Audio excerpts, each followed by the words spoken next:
Hello नमस्कार दोस्तों, कैसे हैं आप सभी। एक बार फिर से आप सभी का स्वागत है आपके अपने YouTube चैनल प्रॉफिट स्टडी में। तो आज की इस वीडियो में हम बात करने वाले हैं कि जो आपका रेलवे ग्रुप डी अर्थात लेवल 1 का जो भर्ती 2024 में आने वाला है, इसके रिगार्डिंग आपको बहुत सारी एक के बाद एक non stop ministry of railway की तरफ से नोटिफिकेशन भी जारी किया गया है। ALP के रिगार्डिंग भी जारी हुआ है, RPF कांस्टेबल SI के रिगार्डिंग भी जारी हुआ है और ग्रुप डी का तो जारी हुआ है, जिसके रिगार्डिंग हम लोगों ने बात किया है।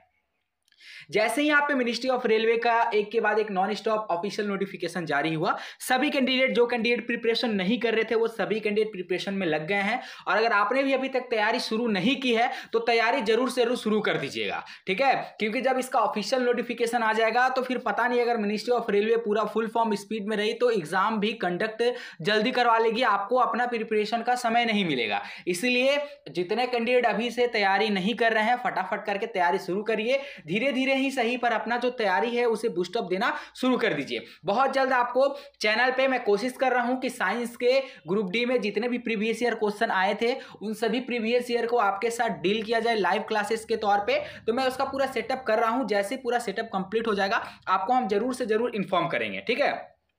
तो प्रेजेंट टाइम में बात करने वाले हैं कि कुछ कैंडिडेट का यहाँ पे सवाल आ रहा था और कमेंट भी आ रहा था, क्वेरी आ रहा था कि सर ITI का कौन कौन सा ट्रेड वाला को रेलवे ग्रुप डी 2024 में जो भर्ती आएगा उसमें मौका मिलेगा फॉर्म फिलअप के लिए। तो इसके बारे में देखेंगे। इसके साथ साथ बहुत सारे ऐसे भी स्टूडेंट थे जो रेलवे को छोड़कर अदर डिपार्टमेंट से अप्रेंटिसशिप किए हैं, उनका सवाल आ रहा कि अगर हम अप्रेंटिस अलग डिपार्टमेंट से किए हैं रेलवे को छोड़कर तो क्या रेलवे में हम एक्ट अप्रेंटिस 20% का कोटा का फायदा उठा पाएंगे।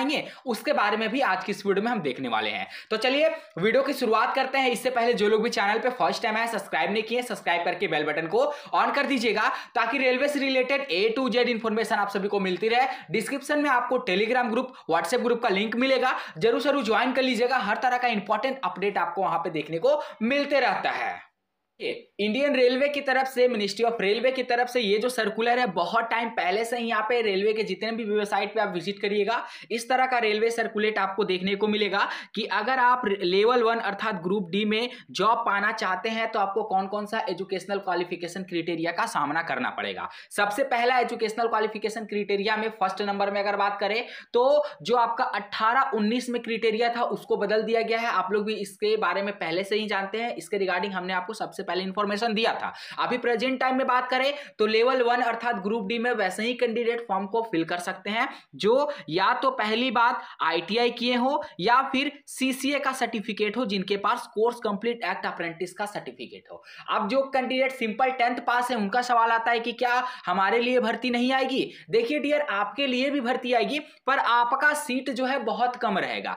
10th पास वालों के लिए भी भर्ती आएगी, हॉस्पिटल अटेंडेंट ये सब कुछ पोस्ट हो गए जो सिंपल 10th पास पे भी आएंगे। इनका एजुकेशनल क्वालिफिकेशन 10th पास रहेगा पर उसमें जो आपका नंबर ऑफ सीट है, वैकेंसी है, वो बहुत कम देखने को मिलेगा। सपोज अगर एग्जांपल के तौर पे अगर बात करते हैं कि 100 वैकेंसी निकला तो 100 वैकेंसी में से जो आपका 10th वाला के लिए रहेगा मात्र आपका 5 से 10 वैकेंसी आपको 10th वाला का देखने को मिलेगा। ये पूरा सिस्टम रहेगा, मतलब ना के बराबर वैकेंसी हो गया 10th पास वाला का, तो कंपटीशन बहुत ज्यादा रहेगा।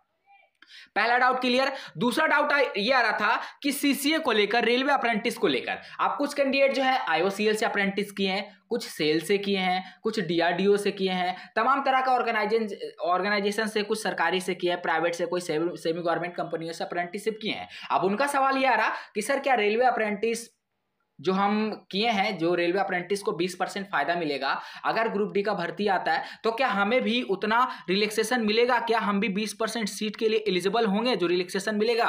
तो उन सभी साथियों से मैं एक ही बात कहना चाहूंगा कि डियर, रेलवे से जो कैंडिडेट अप्रेंटिस किए हैं उनको ही यहाँ पे 20% का रिलैक्सेशन मिलेगा और उनको ही यहाँ पे PET देना नहीं पड़ेगा, फिजिकल एफिशिएंसी टेस्ट देने की जरूरत नहीं पड़ेगी।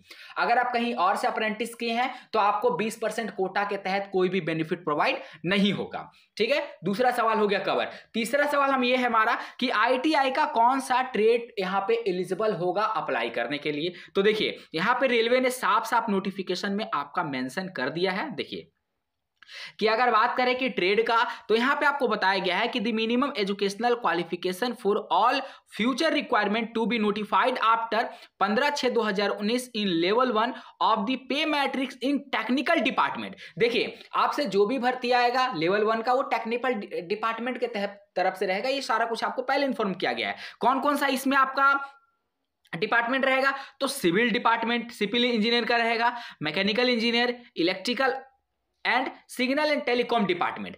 और इसमें बोला गया है कि catering wings of railway will be 10th pass plus national apprentice certificate, अर्थात जिसे एनएससी कहा जाता है।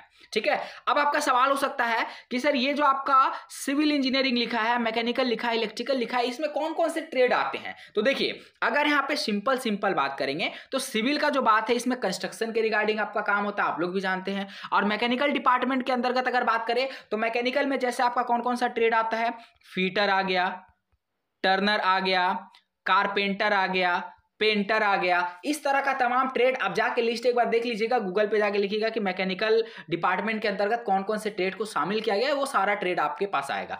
पाइप फिटर आ गया, ब्लैक स्मिथ आ गया, इन सभी ट्रेड आपका मैकेनिकल डिपार्टमेंट के अंतर्गत आता है। अब बात करते हैं इलेक्ट्रिकल डिपार्टमेंट के अंतर्गत कौन कौन सा ट्रेड आएगा? तो सिंपल बात है, ये सीधी समझने वाली बात है कि जितना भी इलेक्ट्रिक काम होता है वो आपका इलेक्ट्रिकल डिपार्टमेंट के अंतर्गत आपको देखने को मिलता है।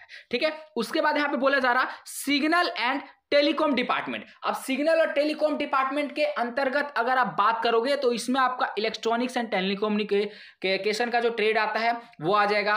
उसके बाद आपका कोपा ट्रेड देखने को मिलेगा, पासा ट्रेड देखने को मिलेगा, और भी बहुत सारे ऐसे ट्रेड है जो इन सभी डिपार्टमेंट के अंतर्गत आता है। तो बेसिकली अगर हम बात करें तो आपका सिविल, मैकेनिकल, इलेक्ट्रिकल, सिग्नल और टेलीकॉम डिपार्टमेंट के ही कैंडिडेट जो इस डिपार्टमेंट के अंतर्गत आईटीआई किए हैं वो सभी ट्रेड जो है एलिजिबल रहेंगे। एक बार जितने पॉपुलर ट्रेड है उसके बारे में आपको बता देना चाहेंगे, चाहे आपका फीटर हो, इलेक्ट्रीशियन हो, वेल्डर, कारपेंटर, पेंटर, कोपा, पासा, मेसोन, ठीक है, और आपका वायरमैन, इन सभी ट्रेड जो है रेलवे ग्रुप डी के लिए एलिजिबल होंगे। और भी बहुत सारे ट्रेड हैं, ठीक है, तो आप एक एक करके अपने यहाँ से सारा कुछ आप देख सकते हो। और इसके साथ साथ जिन्होंने रेलवे से अप्रेंटिसशिप कर रखा है, ठीक है, अगर आप आईटीआई के बाद अगर एनएससी का सर्टिफिकेट है, नेशनल अप्रेंटिस ट्रेड, तो भी आप एलिजिबल हैं। या फिर अगर कोई स्टूडेंट 10th प्लस एनएससी का सर्टिफिकेट है, अर्थात 10 के बाद ही उन्होंने रेलवे से अप्रेंटिस कर रखा है, तो वो लोग भी अप्लाई कर सकते हैं। ठीक है, हालांकि अगर 10th के बाद अगर आप अप्रेंटिस करते हो तो आपका अप्रेंटिस 2 साल का हो जाता है। ठीक है, और इसमें सुन लीजिए, और बहुत सारे कैंडिडेट, ये भी एक कॉमन क्वेश्चन आ रहा था कि क्या 1 साल वाला जो कैंडिडेट ट्रेड से आईटीआई किया है उनको मौका मिलेगा कि नहीं? तो डियर बिल्कुल मिलेगा। ठीक है, 1 साल वाला में जैसे हम बात करें तो वेल्डर हो गया, मैकेनिक, डीजल हो गया, इन सभी को भी मौका मिलेगा, डरने की कोई भी जरूरत नहीं है। बाकी मैं कोशिश कर रहा हूं कि मंडे से आपका क्लासेस का अरेंजमेंट का यहाँ पे मैं प्रयास कर रहा हूं, अगर हो जाएगा तो आप सभी को कम्युनिटी और टेलीग्राम व्हाट्सएप के माध्यम से अपडेट करूंगा। बाकी जितने कैंडिडेट अभी तक टेलीग्राम और व्हाट्सएप पे ज्वाइन नहीं हुए तो डियर ज्वाइन कर लीजिएगा, क्योंकि वहां पे जो भी लेटेस्ट अपडेट आता है, जो भी फर्दर रेलवे का अपडेट आता है, मेरिट लिस्ट आता है, सभी का सभी आपको अपडेट वहां पे देखने को मिलते रहता है। और एक महत्वपूर्ण सूचना, पीएलडब्ल्यू का मेरिट लिस्ट जारी हो चुका है, जो आपका 295 पोस्ट पर नोटिफिकेशन आया था। कट ऑफ आपको बहुत हाई देखने को मिल रहा है। ठीक है, उसके बाद दूसरे नंबर में बात करते हैं तो आपका एनसीआर का मेरिट लिस्ट आज रिलीज होने का पूरा संभावना है, आज रिलीज हो जाएगा। तो इसीलिए मैं बोल रहा हूं कि चैनल को सब्सक्राइब करके बेल बटन ऑन कर लीजिएगा, ताकि जैसी अपडेट आए आपको सीधा सीधा इसका वीडियो का नोटिफिकेशन मिल जाए। इसके साथ साथ आप प्रॉफिट स्टडी के ऑफिशियल वेबसाइट पे भी जाके सारा मेरिट लिस्ट को डाउनलोड कर सकते हैं और लेटेस्ट अपडेट वहां पे देख सकते हैं। आज के लिए इतना ही। बाकी इससे रिलेटेड आपके मन में अगर कोई सवाल होगा क्लासेस के रिगार्डिंग, और आप चाहते हैं कि किस सब्जेक्ट का क्लासेस आपको शुरू किया जाए, तो उसके रिगार्डिंग भी हमें कमेंट बॉक्स में कमेंट करके जरूर बताइएगा। आज के लिए इतना ही, फिर से मिलेंगे आपसे नई भर्ती नई जानकारी के साथ। तब तक के लिए जय हिंद, जय भारत।